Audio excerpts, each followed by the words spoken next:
Pour que votre femme soit heureuse, elle a des besoins émotionnels que vous devez combler. Elle a besoin d'abord d'être respectée. Trop de gens ne respectent pas leur femme. Le respect, c'est dans la manière de parler, c'est dans la manière de se comporter, c'est dans la manière de considérer l'autre, parce qu'il y a parfois de l'irrespect, rien que dans le raisonnement qu'on a. Quand votre femme demande l'argent pour la popote et que vous le lui jetez en lui faisant remarquer qu'elle est trop dépensière, vous ne la respectez pas. Après tout, c'est l'argent pour les besoins de la famille et vous mangez selon cette popote-là. Admettons même que vous trouviez que la femme propose un budget trop élevé et que vous n'avez pas les moyens. Il y a une manière de la respecter, de dire, chérie, je comprends, mais j'ai telle limite, j'ai telle contrainte. Comment pourrions-nous tenir là-dedans? Vos femmes ont besoin de respect. Vos femmes ont besoin d'amour. Je ne parle pas de l'amour qui désire. C'est pas j'aime le poulet, donc je vais prendre le poulet, je vais le manger. C'est pas de cet amour que je parle.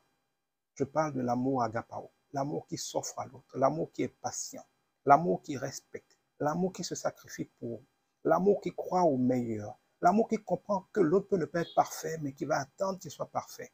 L'amour qui ne laisse pas le mal arriver à l'autre et qui ne laisse pas l'autre prendre le mauvais chemin, sans le lui dire, même si c'est avec amour, respect et douceur. Parce que quand on aime quelqu'un, que la personne prend un mauvais chemin, on ne le soutient pas faussement.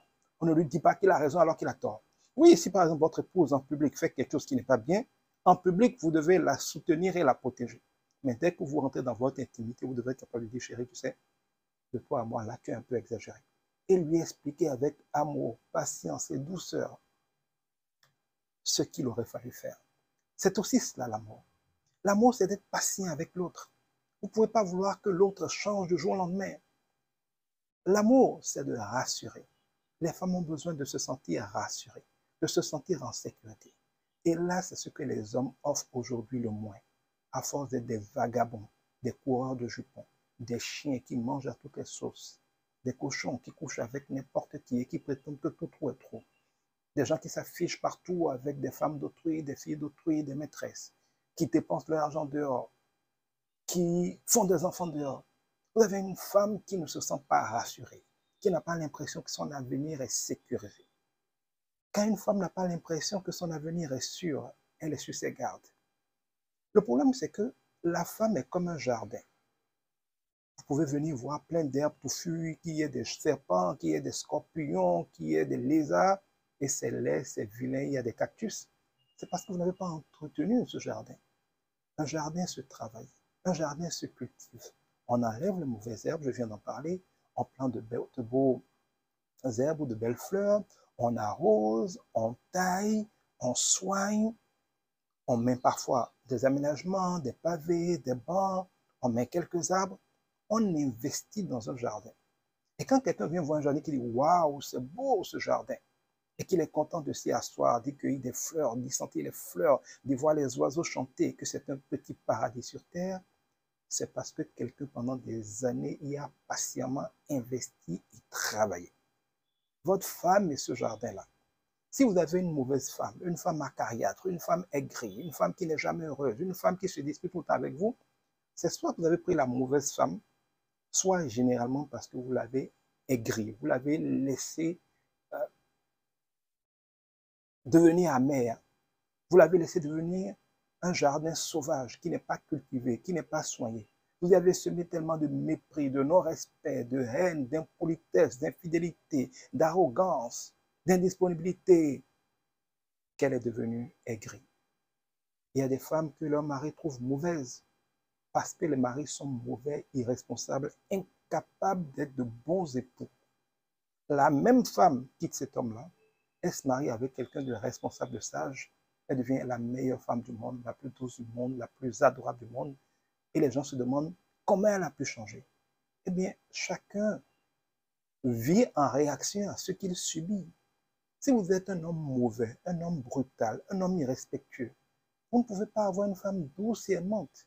Même dans votre intimité sexuelle, la qualité de vos relations émotionnelles détermine votre intimité.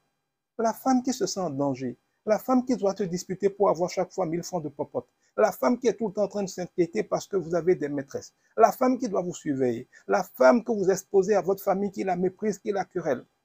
La femme qui est tout le temps menacée. La femme qui n'est pas respectée, qui est donc tout le temps frustrée. Elle ne peut pas devenir une amante merveilleuse dans votre lit. Faire l'amour, c'est différent, excusez-moi, de baiser. Pour faire l'amour, il faut qu'il y ait l'amour. Faire l'amour, c'est la fusion ultime, l'aboutissement dans la copulation de deux personnes qui ont des sentiments amoureux. Vous ne pouvez pas vous disputer toute la journée, ne pas vous respecter, vous mépriser, vous méfier les uns des autres, et que subitement vous vous retrouviez à faire l'amour sans avoir réglé les problèmes. Quand c'est comme ça, vous faites des devoirs conjugaux, c'est de l'hypocrisie. Et quand c'est comme ça, l'homme n'est pas vraiment satisfait, il va aller chercher des maîtresses dehors, la femme n'est pas satisfaite, généralement, elle va être plus frustrée, aigrie, se renfermer sur elle-même, pourrir de l'intérieur. En attendant le jour où elle va exploser, vous allez être surpris. Et quelques rares femmes, en tout cas moins de femmes en général que d'hommes, vont aussi aller avoir un gigolo, vont aller avoir un amant pour essayer de vivre le bonheur dehors. Mais en général, les hommes vont rapidement aller dehors, faire de l'adultère pour avoir dehors ceux qui n'ont pas à l'intérieur. Tandis que les femmes vont souvent endurer pendant un certain temps avant de craquer. Mais pendant ce temps où elle supporte, où elle se calme, où elle laisse faire, c'est pas qu'elle est satisfaite.